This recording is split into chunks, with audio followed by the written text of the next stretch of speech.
15 proyek, mega proyek yang miliar-miliar dolar kita mulai tanpa kita minta investasi dari luar negeri.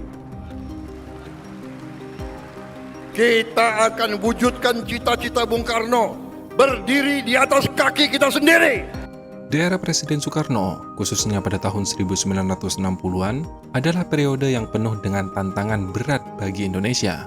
Inflasi yang melambung tinggi hingga 600%, membuat harga pokok melonjak tinggi dan menjadi langka, dan menciptakan kesulitan bagi semua masyarakat. Namun, di tengah keterpurukan ekonomi yang begitu dalam, ada sesuatu yang membuat era itu begitu unik. Ya, kala itu, tidak ada satupun sumber daya alam Indonesia yang dikelola oleh asing. Justru, Presiden Soekarno mengambil langkah berani dengan menerapkan kebijakan nasionalisasi dan menolak intervensi asing dalam mengelola kekayaan sumber daya alam Indonesia. Bagi Soekarno, kedaulatan atas sumber daya alam adalah harga mati.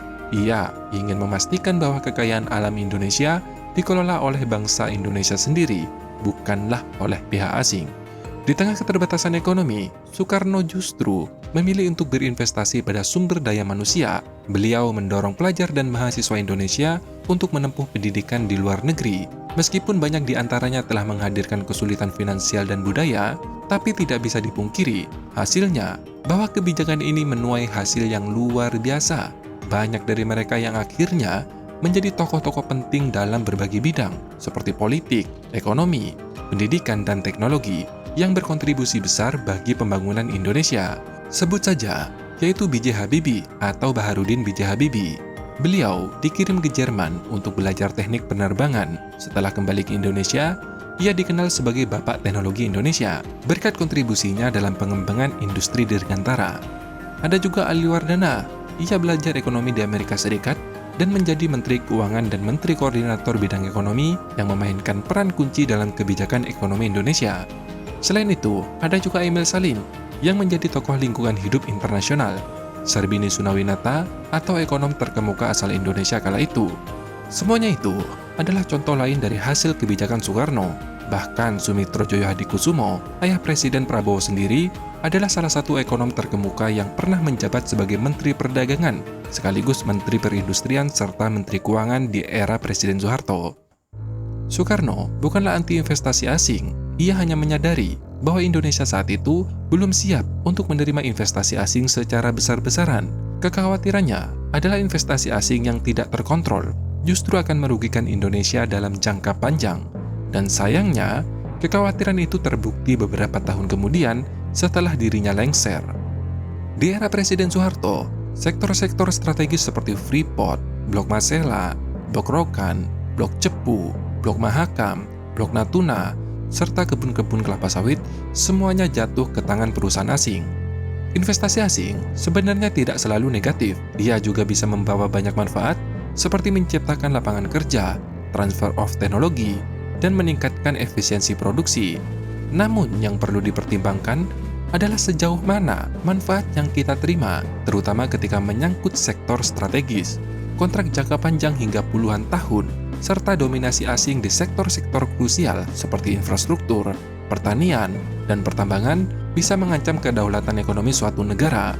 Bayangkan saja jika bandara, jalan tol, pelabuhan, kebun-kebun pertanian seperti kebun kopi, kebun kelapa sawit, karet, dan pertambangan semuanya dikuasai oleh asing. Apakah Indonesia masih memiliki kedaulatan ekonomi? Tentu tidak, karena ekonomi kita akan sepenuhnya bergantung pada perusahaan-perusahaan asing. Oleh karena itu, penting untuk menciptakan lembaga investasi sendiri yang berfokus membidik sektor-sektor strategis. Nah, di era Presiden Prabowo Subianto, Indonesia sepertinya akan kembali ke hitah awal dengan dibentuknya Dana Nasional Tangguh atau Danantara yang akan resmi beroperasi pada 20 Februari 2025 ini.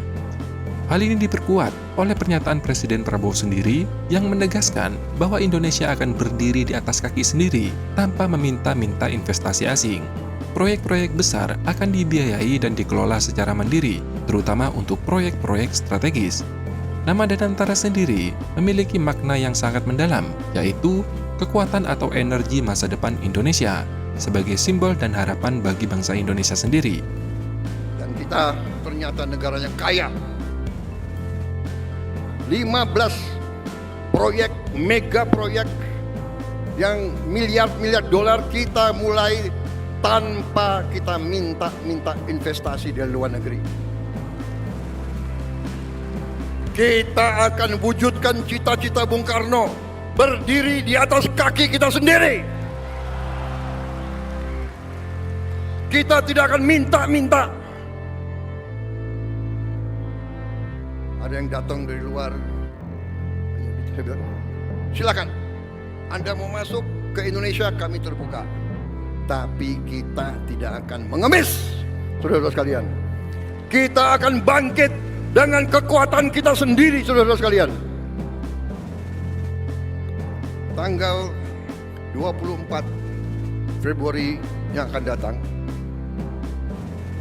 9 hari dari sekarang, kita akan luncurkan dana investasi Indonesia yang saya beri nama Danantara, Daya Anagata Nusantara. Artinya kekuatan atau energi masa depan Indonesia. Danantara adalah kekuatan energi masa depan. Dan ini harus kita jaga bersama. Untuk mendanai proyek-proyek besar ini, pemerintah telah melakukan penghematan besar-besaran dan efisiensi pada anggaran pemerintah, termasuk penghematan pada Kementerian Keuangan dan dividen bagi BUMN. Penghematan yang lagi rame, penghematan. Ya, penghematan. Penghematan yang kita lakukan, penghematan putaran pertama, Kementerian Keuangan disisir dihemat 300 T. Penghematan putaran kedua 308 triliun. Dividen dari BUMN 300 T. 100 dikembalikan. Jadi totalnya kita punya 750 T. Meski kebijakan ini menuai kontroversi, saya pribadi justru setuju dengan langkah-langkah yang seperti ini, karena penghematan anggaran bukan hanya membuat keuangan negara menjadi lebih efisien, tetapi juga mengembalikan mentalitas pengabdian pada negara. Pegawai negeri seharusnya bekerja demi kepentingan masyarakat luas, bukan hanya sekedar mencari keuntungan pribadi. Dengan kata lain, jika ingin hidup sejahtera, jadilah pengusaha, bukan jadi PNS atau ASN. Karena pada dasarnya, ASN adalah beban keuangan bagi negara, bukan sumber pendapatan. Dengan kebijakan ini, Indonesia berusaha untuk tidak hanya mempertahankan kedaulatannya, tetapi juga membangun masa depan yang mandiri dan berkelanjutan. Soekarno mungkin telah meninggalkan kita, tetapi semangatnya untuk menjaga kedaulatan dan kemandirian bangsa akan tetap hidup hingga hari ini.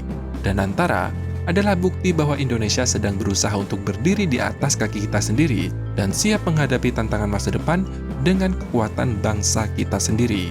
Nah, bagaimana menurut kalian? Apakah kalian setuju dengan pembentukan Danantara ini yang tidak lain adalah demi kemandirian bangsa kita sendiri? Silahkan tulis pendapat kalian di kolom komentar. Terima kasih sudah menonton, sampai jumpa di next video. Dadah!